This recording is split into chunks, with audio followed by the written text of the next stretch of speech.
নমস্কাৰ, মই ডাক্তৰ প্ৰেমানন্দ দাস আপোনালোক সকলোকে অৰ্থ অন্যালয়লৈ স্বাগতম জনাইছোঁ। মই আজি সৰু ল'ৰা ছোৱালীৰ হাড় ভঙা বা ফ্ৰেকচাৰ ইন চিলড্ৰেন সেই বিষয়ে দুই এষাৰ ক'ব বিচাৰিছোঁ।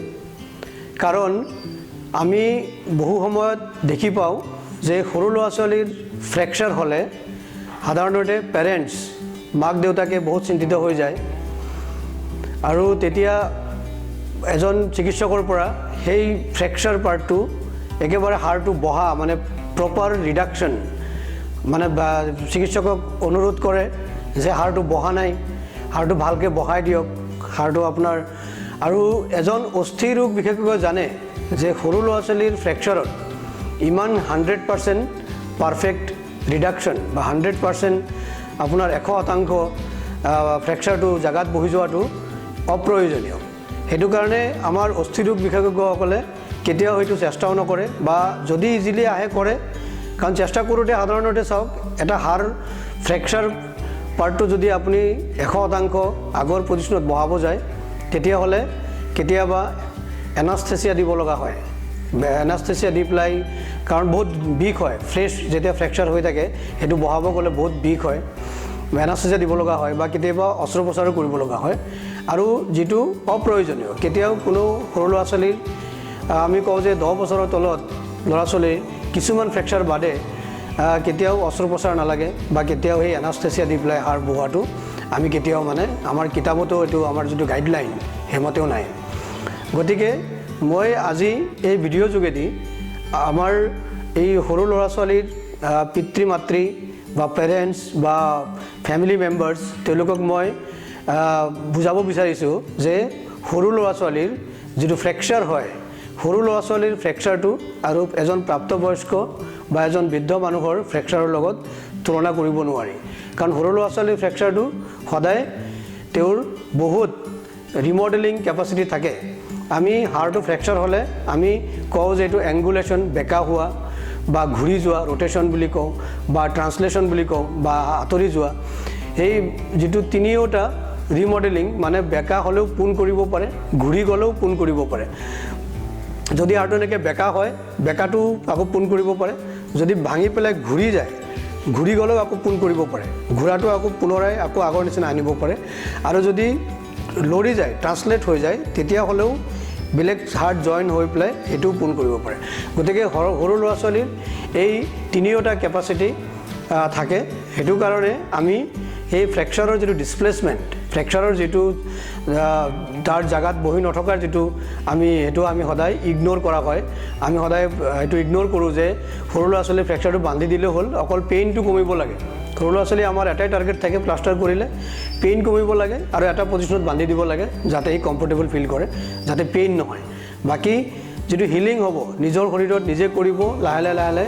আপুনি যদি 2 মাহ 3 মাহ বা 6 মাহ পিছত এক্সৰে কৰি দেখিব তেতিয়া দেখিব যে ক'ত ভাঙিছিলে বা ক'ত ফ্ৰেকচাৰ চিন একেবাৰে নাইকিয়া হৈ যায়। কোনো স্কাৰো আমি দেখি নাপাওঁ, কোনো উলিয়াব নোৱাৰিব যে এইজন বা এই ল'ৰা ছোৱালীজনৰ ফ্ৰেকচাৰ আছিলে। এতিয়া কিছুমান ফ্ৰেকচাৰত আমি কিন্তু চিন্তা কৰিব লাগিব, সেইটো আমি জানিব লাগিব। যেনেকুৱা হৈছে এটা কিলাকুটিৰ ফ্ৰেকচাৰ, সেইটো আমি কওঁ চুপ্ৰা কণ্ডেলাৰ ফ্ৰেকচাৰ, যিটো আমাৰ বাহুৰ যিটো হিউমাৰাছ বনৰ তলৰ অংশ যিটো কিলাকুটিত জইণ্ট ফৰ্ম কৰে তাতে এটা ফ্ৰেকচাৰ কমনলি হয়। সৰু ল'ৰা ছোৱালীয়ে সাধাৰণতে খেলা ধূলা কৰোঁতে এটা ফল অন আউটষ্ট্ৰেচ হেণ্ড বুলি কওঁ, এনেকৈ হাত দি পেলাই যিটো পৰি যায়, পৰি গ'লে ইয়াতে ভাঙি যায়, বহুতেই কমন। এই চুপ্ৰা কণ্ডেলাৰ ফ্ৰেকচাৰত আকৌ বহুত ধৰণৰ ফ্ৰেকচাৰ আছে চুপ্ৰা কণ্ডেলৰ ক্লাছিফিকেশ্যন মতে।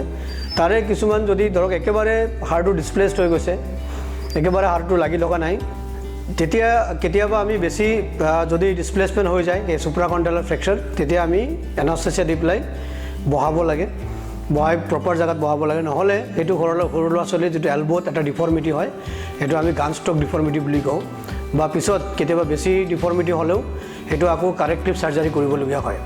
গতিকে চুপ্ৰা কণ্ডেলাৰ ফ্ৰেকচাৰটো এটা আমি চিন্তা কৰিব লাগে, সেইটো ইগন'ৰ কৰিব নালাগে। এজন চিকিৎসকেও চিন্তা কৰিব লাগে, এইটো প্ৰপাৰলি বহাবলৈ প্ৰয়াস কৰিব লাগে। দ্বিতীয়তে সেই এলব'ৰ ওচৰত আৰু এটা ফ্ৰেকচাৰ হয়, সেইটো আমি কওঁ লেটাৰেল কণ্ডাইল ফ্ৰেকচাৰ। এই এলব'ৰ এই হিউমাৰাছৰ তলৰ অংশ যিটো কিলাকুটি জইণ্ট ফৰ্ম কৰে তাতে এটা ফ্ৰেকচাৰ থাকে, সেইটো আমি কওঁ লেটাৰেল কণ্ডাইল ফ্ৰেকচাৰ বা লেটাৰেল যিটো কেপিটুলাম যিটো থাকে আমাৰ যিটো গ্ৰ'থ প্লেট সেই গ্ৰোথ প্লেটৰ ফ্ৰেকচাৰ হ'লেও সেই ফ্ৰেকচাৰটো আমি কওঁ ফ্ৰেকচাৰ অফ নেচেচিটি, মানে সেইটো ফ্ৰেকচাৰত আমি সদায় অপাৰেশ্যন কৰি পেলাই জেগাত বহাই পেলাই তেতিয়া আমি কেতিয়াবা KOR বুলি কওঁ, দুটা গজালৰ নিচিনা জোঙা বহাই দিয়া হয় হাড়টো প্ৰপাৰ পজিশ্যনত মেইনটেইন কৰিবৰ কাৰণে। গতিকে এইটো সাধাৰণতে 8 বছৰ 9 বছৰ ভিতৰত ল'ৰা ছোৱালী দেখা যায় আৰু সেইটো ফ্ৰেকচাৰ হ'লে সাধাৰণতে অপাৰেশ্যনেই লাগে। কেতিয়াবা ধৰক তেতিয়া এটা মানে বিভিন্ন মন্তব্য আহি যায়, কিছুমানে ক'ব সৰু ল'ৰা ছোৱালী, তেতিয়া পেৰেণ্টছে বা মাক দেউতাকে আকৌ উল্টা হৈ যায় যে নাই আপোনাৰ এইটোতো সৰু ল'ৰা ছোৱালীৰ হাড় ভাঙিছে, অপাৰেশ্যন নকৰাও। তেতিয়া আমি ধৰক আমি হেল্পলেছ হয়, আমিতো বুজাই দিওঁ যে এইটো অপাৰেশ্যন কৰিবই লাগিব। কেতিয়াবা পেৰেণ্টছে এগ্ৰী হোৱা আমি বহুত দেখি পাওঁ যে পেৰেণ্টছে এইটো মানে সন্মতি আগ নবঢ়ায়। আৰু এটা আছে আপোনাৰ সৰু ল'ৰা ছোৱালীৰ আমি কওঁ এপিফাইচিয়েল ডিছপ্লেচমেণ্ট। এপিফাইচিয়েল মানে চাওক আমাৰ যিবোৰ হাড় থাকে, আমাৰ হাড় যে দীঘল হয় তাৰ এটা গ্ৰোথ প্লেট থাকে।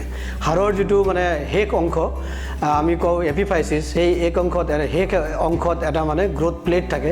সেই গ্ৰোথ প্লেটেই হাড়ৰ সম্পূৰ্ণ হাড়টো কিমান দীঘল হ'ব, হাড়টো কিমান শকত হ'ব চব নিৰ্ধাৰণ কৰে, কোনফালে হাড়, সেইটো আমি কওঁ গ্ৰোথ প্লেট। তাৰ পৰা ছিগনেল আহে, সিয়ে চব বনটো আপোনাৰ গ্ৰোথটো মানে সৃষ্টি কৰায়। এতিয়া সেই গ্ৰোথ প্লেট যদি ইঞ্জুৰি হয় বা গ্ৰোথ প্লেট যদি ডিছপ্লেচমেণ্ট হয়, তেতিয়াও সাধাৰণতে আমি হয় এনাস্থেচিয়া দি বহাব লাগে, নহ'লে যদি প্ৰপাৰ পজিশ্যনত কেতিয়াবা ধৰি ৰাখিব লাগে তেতিয়া আমি অস্ত্ৰোপচাৰো কেতিয়াবা কৰিবলগীয়া হয়। গতিকে এই কেইবিধ কাৰণত কেতিয়াও এজন অস্থিৰোগ বিশেষজ্ঞক কেতিয়াও তেওঁক বাধা দিব নালাগে। তেওঁক যিটো চিকিৎসা জানিব লাগে, আমি পেৰেণ্টছো জানিব লাগে যে জইণ্টৰ ওচৰ ফ্ৰেকচাৰ বা গ্ৰোথ প্লেট ডিছপ্লেচমেণ্ট এইখিনিত মানে প্ৰপাৰ ৰিডাকশ্যন আৰু প্ৰপাৰ ট্ৰিটমেণ্ট দিয়াটো আৱশ্যক।